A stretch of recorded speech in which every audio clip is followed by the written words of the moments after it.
بسم اللہ الرحمن الرحیم۔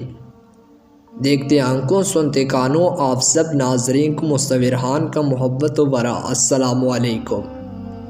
حضرت جابر رضی اللہ عنہ بیان کرتے ہیں کہ جب سعد بن معاذ رضی اللہ عنہ نے وفات پائی تو ہم رسول اللہ صلی اللہ علیہ وآلہ وسلم کے ساتھ ان کی جنازے کے لیے گئے۔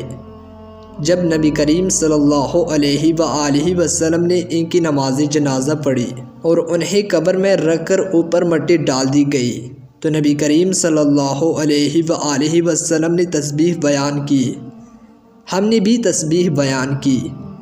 پھر آپ صلی اللہ علیہ وآلہ وسلم نے اللہ اکبر پڑھا تو ہم نے بھی اللہ اکبر پڑھا۔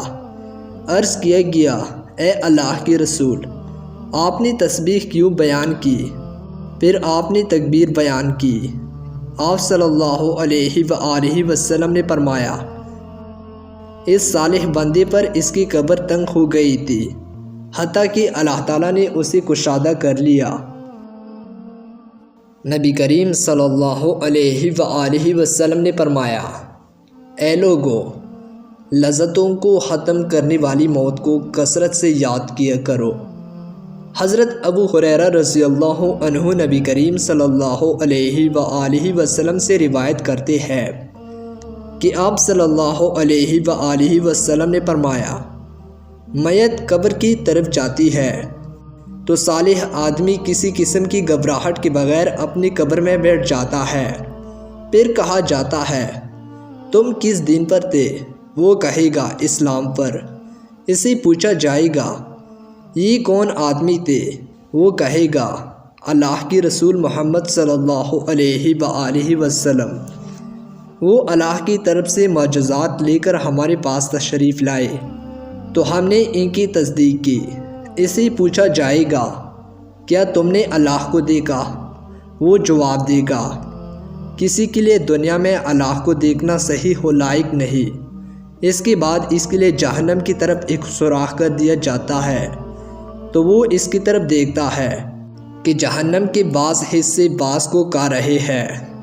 اسے کہا جاتا ہے، اسے دیکھو جسے اللہ نے تمہیں بچا لیا۔ پھر اس کے لیے جنت کی طرف سے ایک سوراخ کر دیا جاتا ہے تو وہ اس کی اور اس کی نعمتوں کی رونق و خوبصورتی کو دیکھتا ہے تو اسے بتایا جاتا ہے، یہ تمہارا مسکن ہے، اسی پر تم پود ہوئے اور انشاءاللہ تم اسی پر اٹھائے جاؤ گے۔ پھر برے آدمی کو اس کی قبر میں بٹھایا جائے گا، وہ بہت گھبرایا سا ہوگا۔ اسے پوچھا جائے گا، تم کس دین پر تھے؟ تو وہ کہے گا، میں نہیں جانتا۔ پھر اسے پوچھا جائے گا، یہ شخص کون تھے جو تمہارے پاس آئے تھے؟ وہ کہے گا، میں نے لوگوں کو ایک بات کرتے ہوئے سنا تو میں نے بھی ویسے ہی کہہ دیا۔ اس کے بعد اس کے لیے جنت کی طرف سے ایک سوراخ کر دیا جائے گا تو وہ اس کی طرف اس کی نعمتوں کی رونقوں اور خوبصورتی کو دیکھے گا تو اسے کہا جائے گا، اس کو دیکھو جسے اللہ نے تم سے دور کر دیا۔ پھر اس کے لیے جہنم کی طرف سے ایک سوراخ کر دیا جائے گا تو وہ اسے دیکھے گا کہ اس کا بعض حصہ بعض کو کھا رہا ہے۔ اسے کہا جائے گا، یہ تیرا ہی ٹھکانہ ہے، تو شک پر تھا، اسی پر پود ہوا اور انشاءاللہ اسی پر اٹھایا جائے گا۔ حضرت آسمہ بنت ابی بکر رضی اللہ عنہا بیان کرتی ہے کہ نبی کریم صلی اللہ علیہ وآلہ وسلم خطبہ ارشاد فرمانے کے لیے کھڑے ہوئے تو آپ صلی اللہ علیہ وآلہ وسلم نے فتنہ قبر کا ذکر کیا جس میں آدمی کو آزمایا جائے گا۔ پاس جب آپ صلی اللہ علیہ وآلہ وسلم نے اس کا ذکر فرمایا تو مسلمان زور زور سے رونے لگے۔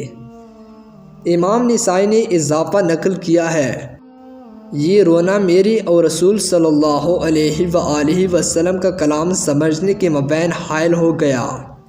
جب ان کا یہ رونا اور شور تھما تو میں نے اپنے پاس والے ایک آدمی سے کہا، اللہ تعالیٰ تمہیں برکت عطا فرمائے۔